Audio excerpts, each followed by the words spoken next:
আমাদের যারা নেতৃত্ব আছে তাদেরকে বলে দেবেন এই ধরনের ঘটনা চলছে। আমার কাছে খবর আছে একটু ইভিএম মেশিন নাকি চেঞ্জ হবে, বুঝতে পারছেন তো?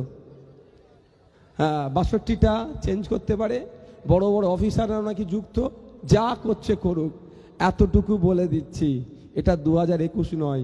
ওহিদুল, কারিমুল, আসাদুল, হাসানুর, রাইনুর, প্রচুর আমাদের জাহাঙ্গীর ভাই থেকে শুরু করে ডাক্তার যারা আছেন, প্রচুর পুলিশকে দিয়ে তারা কাটিয়েছে, জেল খাটিয়েছে, আটঘাট সব শিখে গেছে।